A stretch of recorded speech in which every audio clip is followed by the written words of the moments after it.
کچھ دیر تک نائمہ اسی کیفیت میں رہی، پھر کچھ سوچتے ہوئے وہ اثر سے مخاطب ہوئی، مگر جب میں انسانوں میں گواہی دینے کھڑی ہوں گی تو ان کے بھی بہت سے سوالات ہوں گے، وہی جو میرے تھے، کیونکہ وہ تو رسولوں کے زمانے میں نہیں کھڑے ہوں گے۔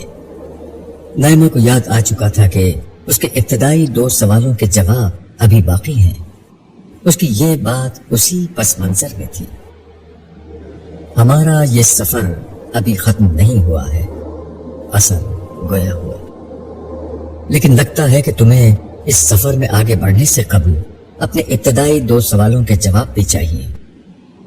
رسولوں کی داستان کے کئی اہم باب ابھی باقی ہیں۔ اس سفر کے آخری باب تک پہنچتے پہنچتے تمہارے وہ 2 ابتدائی سوال بالکل ختم ہو جاتے، لیکن اب تم یہی چاہتی ہو تو چلو پہلے ان سوالوں کے جواب ہو جائیں۔ اس سفر کو ہم یہیں سے دوبارہ شروع کر لیں گے۔ کیا تھے تمہارے سوال؟ میرا پہلا سوال تھا کہ خدا ظلم پر خاموش کیوں رہتا ہے؟ اس دنیا میں اللہ تعالیٰ نے ظلم اور ناانصافی کی اجازت کیوں دی ہے؟ ہم یہ کیوں نہ مان لیں کہ خدا موجود ہی نہیں؟ جو ہے وہ اندھے بہرے مادے کی کارستانی ہے، یا پھر ہمارے ذہن کے توہمات اور خیالات؟ اور دوسرا سوال یہ تھا، دوسرے کو رہنے دو، کیونکہ پہلے سوال کے جواب میں ہمیں واپس وقت میں پیچھے جانا ہوگا۔ مجھے تمہیں یہ سمجھانا ہوگا کہ عام انسانوں کے معاملے میں اللہ تعالیٰ بے شک مداخلت نہیں کرتے، مگر ایسا نہیں کہ ان کے علم میں کچھ نہیں ہوتا۔ مجھے اب یہ دکھانا ہوگا کہ ان کی حکمت اور قدرت دونوں ساتھ ساتھ چلتی ہیں۔ اور ہاں، اثر کو کچھ یاد آئے، تمہیں فرشتوں کو بھی دیکھنے کا شوق تھا۔ چلو ایک ایسی جگہ چلتے ہیں جہاں تمہارے سوال کا جواب بھی ہے، اور فرشتوں کی کار فرمائی کو بھی تم اپنی آنکھوں سے دیکھ لو گی۔ یہ کہہ کر اثر نے نائمہ کا ہاتھ تھاما اور ان کا سفر ایک دفعہ پھر شروع ہو گیا۔ اس سفر کا اختتام پہاڑی سلسلے کی ایک چوٹی پر ہوا۔ یہ ایک انتہائی پرفضا مقام تھا۔ دور دور تک ایک سرسبز و شاداب میدانی علاقہ نظر آ رہا تھا، مگر کوئی انسانی بستی نظر نہیں آتی تھی۔ یہاں پہنچ کر اثر نائمہ سے مخاطب ہوا، ہم تمہارے باپ کے زمانے میں آ گئے ہیں۔ میرے والد شہزاد صاحب کے زمانے میں؟ نہیں، تمہارے والد آدم علیہ السلام کے زمانے میں۔ پھر اثر نے ایک طرف اشارہ کرتے ہوئے کہا، ذرا سامنے دیکھو۔ اس کی توجہ دلانے پر نائمہ نے اس سمت میں دیکھا۔ اثر کے ساتھ کی بنا پر اس کی نظروں میں ایسی صلاحیت آ چکی تھی کہ وہ بہت دور کے منظر کو بھی بآسانی اس طرح دیکھ رہی تھی جیسے وہیں موجود ہو۔ چند مرد اور عورتیں ایک ساتھ کھڑے ہوئے تھے۔ ان میں سے ایک نوجوان آگے بڑھا، اس کے پاس ایک فربا دمبا تھا۔ اس نے اسے زمین پر لٹا کر ذبح کیا اور اس کا گوشت کچھ دور بلندی پر جا کر رکھ دیا۔ ایک دوسرا شخص بھی آگے بڑھا اور اس نے گوشت سے کچھ فاصلے پر تھوڑا سا اناج رکھ دیا۔ اس کے بعد سب لوگ آسمان کی طرف دیکھنے لگے۔ یک بیک آسمان سے ایک آگ سی ظاہر ہوئی اور تیزی کے ساتھ زمین کی طرف آئی۔ وہ آگ ان لوگوں کی طرف ہی بڑھ رہی تھی۔ نائمہ کو اندیشہ ہوا کہ شاید یہ آگ ان پر گر جائے، مگر یہ آگ انسانوں اور اناج کو چھوڑ کر دمبے کے گوشت پر جا گری۔ سب لوگ خوشی میں چلانے لگے اور لپک کر اسی نوجوان کو مبارکباد دینے لگے جس نے یہ گوشت رکھا تھا۔ یہ نوجوان خوشی اور مسرت سے نہال تھا۔ نائمہ نے دیکھا کہ دوسرا والا شخص الگ کھڑا ہوا ہے۔ اسی لمحے نائمہ یہ دیکھ کر چونک گئی کہ ایک انتہائی موٹا اور تیز رفتار سانپ اس تنہا نوجوان کی طرف بڑھ رہا ہے۔ وہ گھبرا کر اثر سے بولی، یہ تو بہت بڑا سانپ ہے، اس نوجوان کو کاٹ لے گا۔ ہاں، یہ اسے کاٹ لے گا، اثر نے اطمینان سے جواب دیا۔ اسی اثنا میں سانپ نے نوجوان کو کاٹ کھایا۔ نائمہ کے منہ سے ہلکی سی چیخ نکلی، مگر یہ دیکھ کر وہ حیران رہ گئی کہ سانپ کے کاٹنے سے نوجوان کو کچھ نہیں ہوا۔ البتہ اس کے چہرے پر غیظ و غضب کے اثرات نمودار ہو گئے۔ वो ज़ेरे लब बुड़बुड़ाया, मगर उसकी आवाज नाइमा के कानों में गूंजी, मैं उसे छोड़ूंगा नहीं। सांप आहिस्ता आहिस्ता दूर चला गया और उसके साथ ही वो नौजवान पैर पटकता हुआ एक सम चला गया। नाइमा की समझ में कुछ नहीं आया कि ये क्या हुआ है। उसने सवालिया नजरों से असर की तरफ देखा। असर ने एक दफा फिर उसका हाथ थामा, मगर इस दफा वो पहाड़ पर आगे बढ़ने के बजाय नीचे उतरना शुरू हो गया। रास्ते में वो उसे समझाते हुए बोला, देखो नाइमा, ये लोग इसलिए इकट्ठे हुए थे कि आदम अलैहिस्सलाम के दो बेटों हाबील और काबील के दरमियान एक मसले का हल ढूंढे। इन दोनों की शादी दो लड़कियों से होनी है, मगर जिस लड़की की शादी कानून के मुताबिक हाबील से होनी चाहिए, काबील भी उसी से शादी करना चाहता है। तो फिर ये मसला कैसे हल हुआ? झगड़ा बढ़ा तो हजरत आदम अलैहिस्सलाम ने फैसला दिया कि हाबील और काबील दोनों अपनी नजर अल्लाह के हुजूर पेश करें। वो जिसकी कुर्बानी कबूल करेंगे, आसमान से आग उतर कर उसकी नजर को भस्म कर देगी। तुमने अभी यही मंजर देखा है। आग हाबील की नजर पर गिरी, अल्लाह की मर्जी वाज़ेह हो गई। और वो सांप कैसा था? वो तुम लोगों का अज़ली दुश्मन इब्लीस था। तुमने उसको एक तमसीली शक्ल में देखा है। जब कोई बुरा ख्याल जहन में आता है तो दरअसल यही सांप और उसकी औलाद में से कोई शैतान इंसान को काटता है। इस सांप ने काबील को काट लिया और अपना जहर काबील के अंदर उंडेल दिया। ये जहर गुस्से और नफरत की शक्ल में उसके अंदर दाखिल हो चुका है। अच्छा, नाइमा ने हैरत और खौफ के मिले जुले जज्बात के साथ कहा, इतनी हैरान ना हो, ये सांप तुम लोगों को भी आए दिन काटता रहता है। तुम इंसानों के दिलों में जितने मनफी जज्बात होते हैं, ये इसी सांप और इसकी आल औलाद के डसने का नतीजा होते हैं। नाइमा के पास असर की बात के जवाब में कहने के लिए कुछ नहीं था। वो खामोशी से असर के साथ आगे बढ़ती रही। उनके चलते वक्त दिन और पहर कदरे हल्की रफ्तार से वैसे ही बदलते रहे। थोड़ी देर में वो नीचे उतर गए। असर ने कहा, आओ पहले काबील के घर चलते हैं। ये कहते हुए वो एक झोपड़ी की तरफ बढ़ा और नाइमा का हाथ थामे अंदर दाखिल हो गया।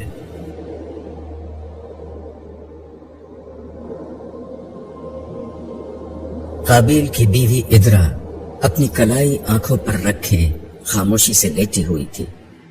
ये अंदाजा करना मुश्किल था कि वो सो रही है या अपने शौहर के गुस्से से बचने के लिए सोने का बहाना कर रही है।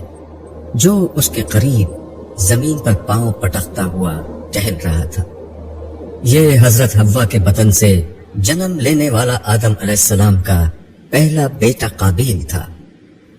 गुस्से के मारे उसकी शक्ल बिगड़ी हुई थी। उसके सीने में हसद और कीने के तूफान उठ रहे थे। वो मोही मुंह में बुड़बुड़ा रहा था। उस चरवाहे को ये इज्जत भी मिलनी थी।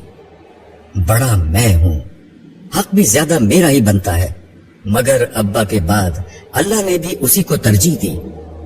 वो है क्या? जानवरों के पीछे भागने वाला एक मामूली चरवाहा। ये अल्लाह का इंसाफ नहीं है। उसे बेहतर औरत दी और मुझे? ये आखिरी बात कहते हुए काबील ने आंखें मूंधे लेटी हुई इद्रा की तरफ देखा। इद्रा, जो काफी देर से खामोशी के साथ सब कुछ सुन रही थी, इस जुमले पर खामोश न रह सकी। कलाई आंखों से हटाकर उसने गर्दन घुमाई और काबील की तरफ देखते हुए धीरे से बोली, अल्लाह को इल्जाम क्यों देते हो? गौर करो कि कुर्बानी के मौके पर तुम क्या लाए थे। हाबील ने अल्लाह के हुजूर पेश करने के लिए अपने रेवड़ का बेहतरीन जानवर ज़िबा किया। यूं नजर कबूल होने का पता चलने से पहले ही अपना नुकसान कर लिया और फिर उसका सारा गोश्त नजर में पेश कर दिया। और तुम बहुत होशियार बन रहे थे कि कुर्बानी पेश करने के बजाय जरा सा अनाज रख दिया। आग ने जला दिया तो उसके बदले एक हसीन औरत मिल जाएगी, वरना अनाज तो जलने से बच ही जाएगा। इद्रा ने कमाल खूबसूरती से काबिल की नीयत का पोल खोल दिया। काबिल पर सच्चाई का यह बयान बहुत गहरा गुजरा। वो गुस्से से चिल्लाया, तो क्या सारा अनाज ले जाता? आग ने आसमान से उतरकर जला ही देना था। सुन रही है ए अहमक औरत, जो कुछ भी मैं लेकर जाता, चाहे सारा अनाज ले जाता, आग ने आसमान से उतरकर उसे जला ही देना था। यही कहा था अब्बा ने, और हुआ भी यही। फिर वो दांत पीसता हुआ बोला, मैं बड़ा था, कुर्बानी मेरी कबूल होनी चाहिए थी, मगर आग ने उसके जानवर को जला दिया। काश ये आग जानवर के बजाय हाबील को जला देती तो इज्जा मेरी होती, मगर अब तो तुम्हारे जैसी बदशक्ल और भद्दी औरत मेरा मुकद्दर है। मैं बदशक्ल हूं ना भद्दी हूं, बात सिर्फ यह है कि तुम्हारी आंखों पर हसद की पट्टी बंध चुकी है। तुम अपने भाई से मोहब्बत करने के बजाय उससे जलते हो। तुम जानते हो कि वो बहुत नेक, हमदर्द और नर्म मिजाज है। अब्बा अम्मा का ज्यादा ख्याल करता है, खुदा का इबादत गुजार बंदा है। अगर कानून ये होता कि इज्जा की शादी तुमसे हो और मेरी हाबील से, तो वो खामोशी से ये फैसला कबूल करके सारी जिंदगी हंसी खुशी गुजार देता। मगर खुदा के कानून के मुताबिक मैं तुम्हारी और इज्जा उसकी बीवी बनी। तुम्हें भी कानून को मानना चाहिए, मगर तुम जिद पर उतर आए और इज्जा से शादी का मुतालबा कर दिया। नजर की जरूरत इसीलिए पेश आई, मगर इस मौके पर भी तुम बखील बन गए। बदतरीन अनाज अल्लाह के हुजूर पेश किया, इसीलिए तुम्हारी कुर्बानी कबूल नहीं हुई। असल मसला दूसरों में नहीं, तुम्हारे अंदर है। खुद को ठीक करो। तुम मुझे, अब्बा और हाबील को इल्जाम देते देते अब अल्लाह को इल्जाम देने लगे हो। काबिल, तुम शैतान के फंदे में फंस चुके हो। तुम जानते नहीं उसने अब्बा और अम्मा के साथ क्या किया था, किस तरह उन्हें अल्लाह की फर्मा बरदारी से हटाया था। वो तुम्हें भी खुदा का मुजरिम बनाकर दम लेगा। बंद करो ये बकवास। काबिल गुस्से से बेकाबू होकर चिल्लाया। उस पर वाकई शैतान सवार हो चुका था। उसकी शक्ल भी शैतान की तरह मकरू हो रही थी।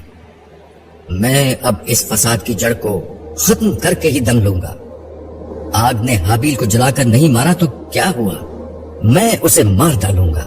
मैं उसे जिंदा नहीं छोड़ूंगा। मैं उसे जिंदा नहीं छोड़ूंगा।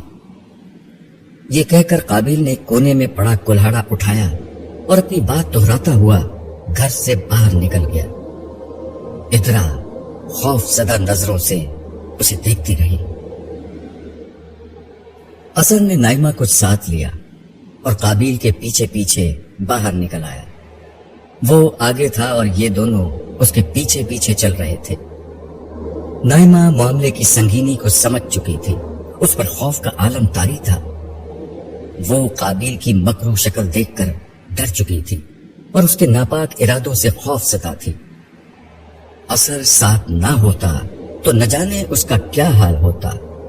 उसने सहमे हुए लहजे में असर से दरियाफ्त किया, ये कहां जा रहा है? हाबील को कत्ल करने। असर ने काबिल की तरफ देखते हुए जवाब दिया।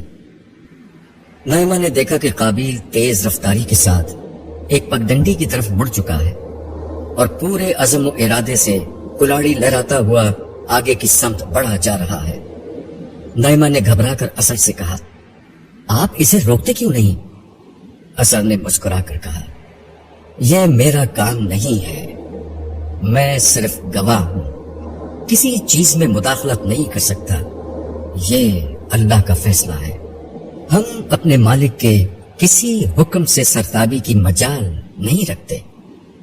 ये कारनामा सिर्फ तुम इंसान ही सरअंजाम देते हो। नाइमा इतनी डरी हुई थी कि वो असर की आखिरी बात की चुभन महसूस नहीं कर सकी। वो दोनों काबिल के पीछे चले जा रहे थे। नाइमा जरा पीछे थी और असर आगे। ये देखकर असर ने हाथ पीछे करके नाइमा का हाथ अपने हाथ में लिया और उसे अपने बराबर ले आया। असर ने जैसे ही नाइमा का हाथ थामा, नाइमा के 14 तबक रोशन हो गए।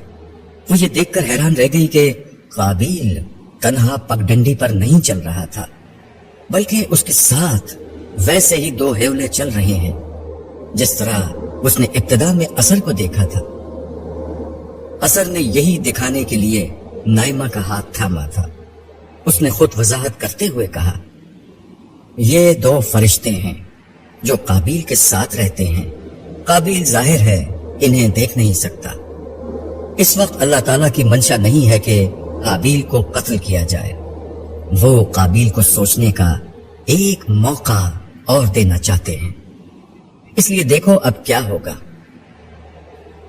चलते चलते काबिल एक छोटी सी पहाड़ी के नीचे पहुंचा। नाइमा ने देखा कि उस जगह पहुंचते ही काबिल के साथ चलने वाले एक हेवले ने ऊपर की समत इशारा किया।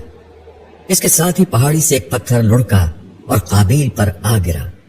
ये इतनी जल्दी में हुआ कि काबिल को समझने का मौका ही नहीं मिला। उसने पत्थर की जद से निकलने की कोशिश की, मगर बेसुध। वो उसकी जद में आकर गिर पड़ा और जख्मी हो गया।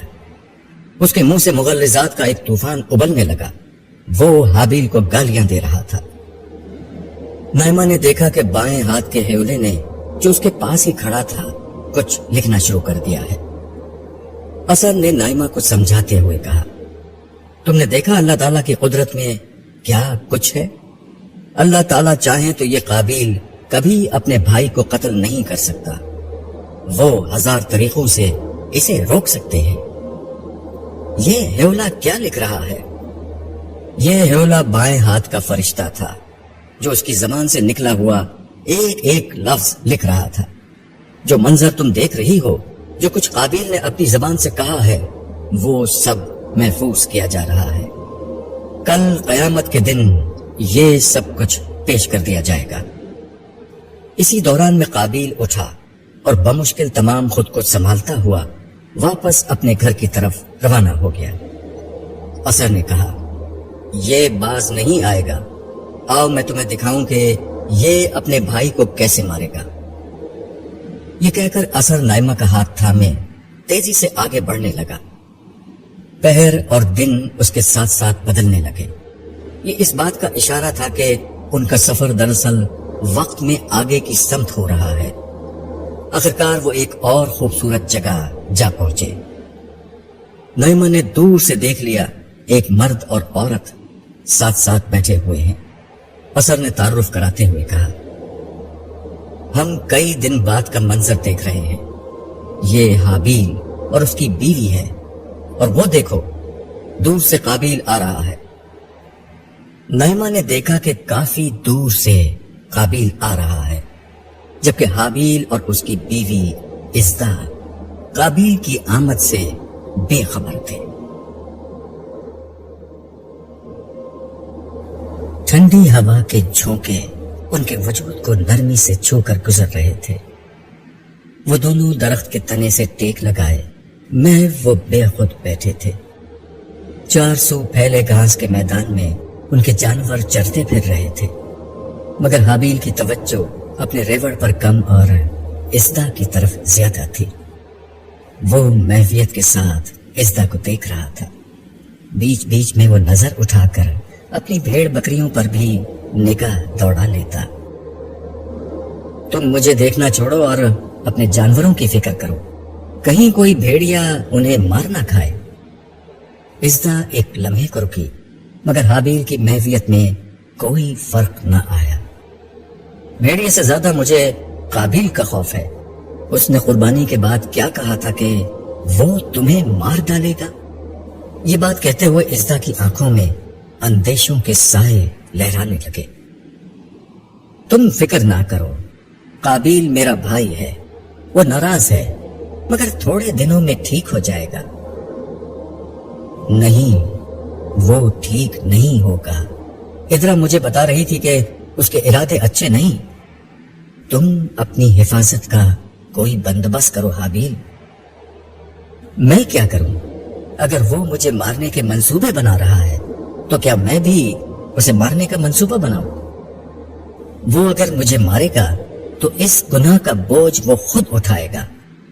अपने गुनाह का बोझ और कयामत तक कत्ल होने वाले हर इंसान के कत्ल का बार भी वही उठाएगा। ऐसा मत कहो, मुझे जुदाई से बहुत डर लगता है हाबिल। मैं तुम्हें बहुत चाहती हूँ और हमेशा तुम्हारे साथ रहना चाहती हूँ, मगर कुछ नहीं होगा। हाबिल ने उसके हाथ को अपने हाथ में लेते हुए कहा, हम हमेशा साथ रहेंगे, इस दुनिया में भी और हमेशा रहने वाली दुनिया में भी। वो दुनिया कब शुरू होगी? वो दुनिया मौत के बाद शुरू होगी। वादा करो तुम वहां भी मेरे साथ रहोगे। वादा, पक्का वादा। लेकिन ये बताओ कि इस दुनिया में जीने के लिए कुछ खाने को लाई हो? अरे हाँ, याद आया, अम्मा ने कहा था कि आज खाना वो देंगी। तुम यहीं बैठो, मैं अम्मा से खाना लेकर आती हूँ। इज़्दा ये कहते हुए तेजी से खड़ी हुई। जल्दी से आ जाना, मैं तुम्हारा इंतजार कर रहा हूँ। ये कहते हुए हाबिल उसे जाता हुआ देख रहा था। कुछ देर में वो उसकी निगाहों से ओझल हो गई। अब हाबिल के बैठे रहने का कोई जवाब न था। वो शादी से कब्ल दिन भर बकरियों के पीछे भागता, उनकी रखवाली करता था, मगर शादी के बाद जब इज़्दा उसके साथ होती तो वो सब भूलकर उसके साथ बैठ जाता। इज़्दा के जाते ही उसे अपने रेवड़ की फिक्र हुई। वो खड़ा ही हुआ था कि किसी ने जोर से उसे धक्का दिया। वो लड़खड़ा कर गिर पड़ा। हमलावर ने जोर से एक लात उसके पेट पर मारी। वो दर्द की शिद्दत से बिलबिला उठा। उसने चुंधियाई हुई आंखों से देखा, मारने वाला कोई और नहीं, उसका अपना भाई काबिल था। काबिल के हाथ में एक कुल्हाड़ा था। उसके मुंह से बे-इख्तियार निकला, भाई। जवाब मिला, भाई नहीं, दुश्मन, दुश्मने जहां। मैं तुझे मारकर अपनी जिल्लत का बदला लूंगा। मुझे मारकर तुम बच नहीं सकोगे। मैं यहां से भाग जाऊंगा। क्या खुदा से भी भागकर कहीं जा सकते हो? मैं खुदा का नाम भी नहीं सुनना चाहता। उसने तुमको मुझ पर तरजीह दी। नहीं, ऐसा नहीं। तुमने अपने नफ्स, अपनी ख्वाहिश और शैतान को खुदा पर तरजीह दी है। अल्लाह से डरो और बाज आ जाओ, वगरना इस दुनिया में तुम भाग भी जाओ तब भी क़यामत के दिन अल्लाह की पकड़ से नहीं बच सकते। कोई क़यामत नहीं आएगी, कोई हिसाब नहीं होगा। जिंदगी इसी दुनिया की है और इसमें अब तुझे मेरे हाथों से कोई नहीं बचा सकता। यह कहते हुए काबिल ने पूरी कुव्वत से कुल्हाड़ा लहराया और अगले लम्हे जमीन हाबिल के खून से रंगीन होने लगी। काबिल भागता हुआ दूर चला गया। हाबिल की चीख बुलंद हुई तो दूर जाती इज़्दा लौटकर भागती हुई उसकी तरफ आई। उसे खून में लथपथ देखकर वो चीखें मार मार कर रोने लगी। वो रो रही थी और अल्लाह से इंसाफ की दुहाई दे रही थी। उसका मुंह आसमान की तरफ था, मगर वहां मुकम्मल खामोशी तारी थी। ये सारा वाकया नाइमा के सामने पेश आया। नाइमा जानती थी कि वो कुछ भी नहीं कर सकती। उसकी आंखों के सामने इंसानियत का पहला कत्ल हो चुका था। एक मासूम, बेगुनाह और नेक इंसान जालिमाना तरीके पर मार दिया गया था। वो उसे रोक नहीं सकी। जो रोक सकता था उसने भी नहीं रोका। इज़्दा की चीखों ने नाइमा को दहला कर रख दिया था। उसे अपनी बेबसी का शदीद एहसास हुआ। साथ ही उसमें जबरदस्त गुस्सा पैदा हुआ और उसने असर को झिंझोड़ते हुए कहा, तुमने इसे क्यों नहीं रोका? अल्लाह ने इसे क्यों नहीं रोका? ये तो कोई इंसाफ नहीं हुआ। ये सर जुल्म है। नाइमा, जज्बाती मत बनो। तुम देख चुकी हो यहां हर तरफ फरिश्ते मौजूद हैं। वो जब चाहे अल्लाह के हुक्म पर कुछ भी होने से रोक सकते हैं, मगर वो मुदाखलत करते रहेंगे तो फिर इंसानों की आजादी खत्म हो जाएगी। फिर किसी मुजरिम को जुर्म की सजा मिलेगी ना, किसी को सब्र के बदले में जन्नत मिलेगी। अल्लाह की खामोशी का मतलब उसकी बेबसी और कमजोरी नहीं, ये इम्तिहान है। इसमें ऐसा ही होगा। मगर यहाँ और भी बहुत कुछ होता है, मगर वो तुम्हारी नजरों से ओझल रहता है। अब मैं तुम्हें वो दिखाता हूं। असर ने नाइमा के जवाब का इंतजार किए बगैर उसका हाथ थामा और फिर आगे बढ़ने लगा। पहर और अय्याम मनाजिर के साथ तब्दील हो रहे थे। एक जगह पहुंचकर असर रुक गया, वक्त भी ठहर गया। नाइमा ने देखा कि एक बहुत छोटी सी बस्ती थी जिसमें गिनती के चंद कच्चे घर बने थे। एक घर में असर नाइमा को लेकर दाखिल हो गया। यहाँ एक चारपाई पर एक बहुत बूढ़ा शख्स अपनी जिंदगी की आखिरी सांसें गिन रहा था। इर्द गिर्द चंद लोग खड़े थे। नाइमा ने असर की तरफ देखा तो उसने जवाब दिया, ये काबिल है। मौत के दरवाजे पर बेबसी से पड़ा काबिल। तुमने कहा था कि यहाँ इंसाफ नहीं होता। ये देखो, अल्लाह का इंसाफ अब शुरू हो रहा है। अल्लाह ताला किसी मुजरिम को पकड़ने की जल्दी नहीं करते। उनका हर मुजरिम वक्त की रौ में बहता हुआ खुद उनकी अदालत तक आ जाता है। अब मौत के साथ ही काबिल की सजा शुरू होगी। इस तरह के क़यामत के दिन तक जो कत्ल भी होगा उसके गुनाह का एक हिस्सा काबिल के नाम लिखा जाएगा, जबकि हाबिल को कत्ल करने का जुर्म अलग है। इसे बदतरीन अजाब दिया जाएगा। जरा गौर से देखो क्या हो रहा है, मगर दिल जरा बड़ा रखना।